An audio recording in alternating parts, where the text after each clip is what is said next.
Did you know that Neville Goddard used to be in a different profession before he became the amazing manifestation teacher that we know of today? And I'm not talking about his career as an army or a dancer. Also, what you may not know is how he figured his biggest mistake, which ultimately shaped his teachings and the books that he wrote, and I'm going to come back to that. But for me personally, understanding this secret has completely transformed my life and made the journey of manifestation much smoother. More recently, it's helped me attract more followers, income, and overall happiness, and I trust it will do the same for you.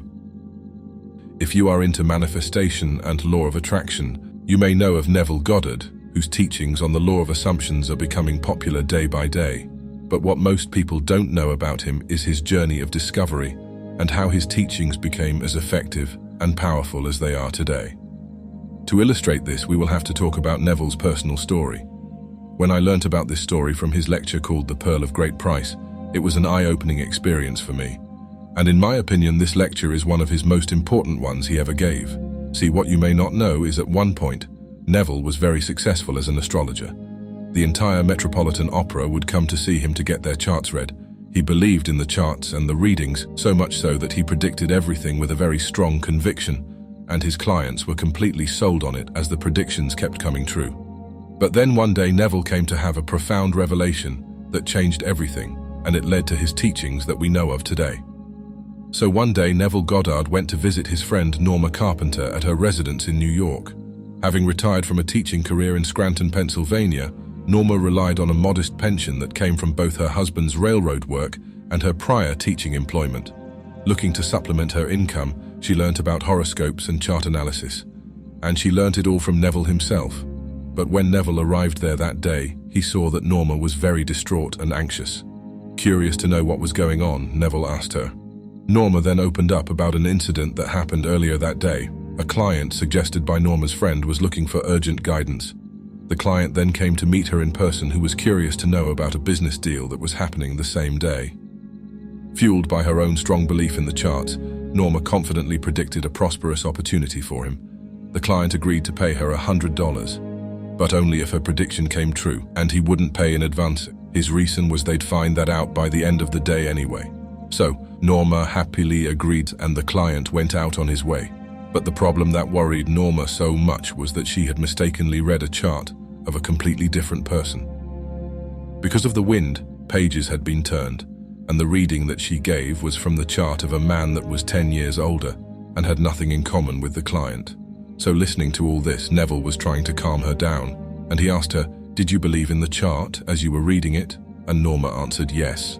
So Neville told her to completely forget about the reading and just keep faith that the deal would go through for the client. Her predictions would come true. As night fell, Neville was still hanging out in Norma's room. And then, around 6 o'clock, the doorbell rang. A Western Union messenger arrived with a check. The check was for $100. Confirming that the client's deal had successfully gone through. This completely shocked Norma. How could this be true? Her predictions were based on a chart meant for a man born 10 years before her client, so how was that possible?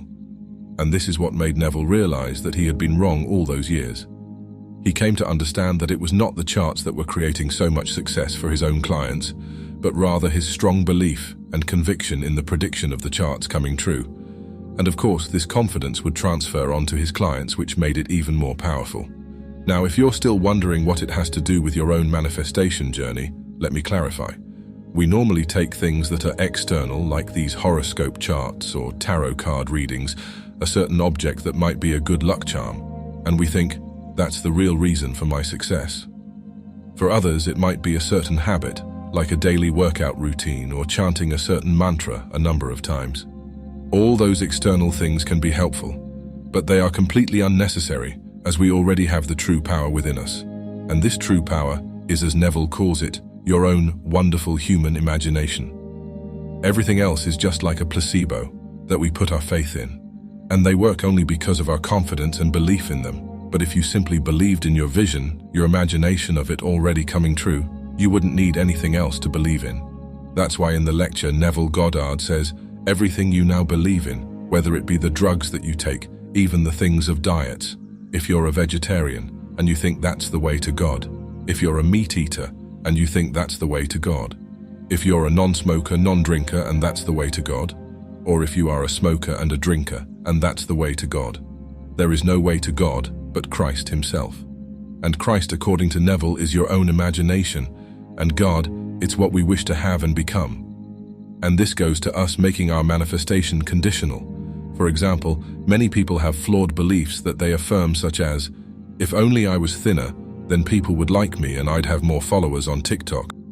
If I had a more stable job, I'd have a partner, etc. But all these conditions that we stack on top of each other are only feeding your inner insecurities, giving your power to something that's external. So it's really important to realize this power and that you are already whole and complete. If you want more followers, just create a scene where people are in love with your videos, and your follower counts keep growing every day.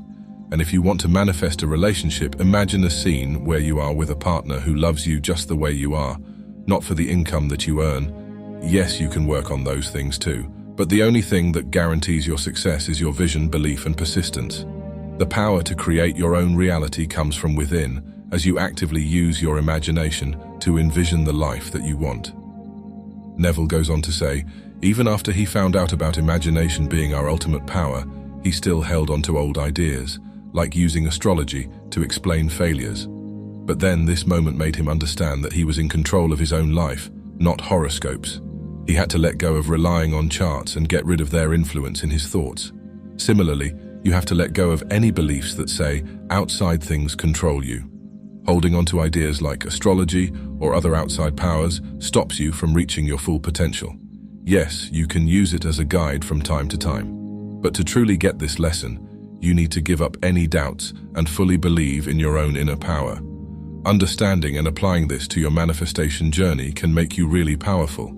And I hope you will apply this teaching in your own life. But there are a few things that you may need to let go of to realize this ultimate power. So don't forget to watch our video where I reveal 3 things I had to let go of to manifest specific desires. And I want to wish you all the good luck, abundance of love, and prosperity in your life.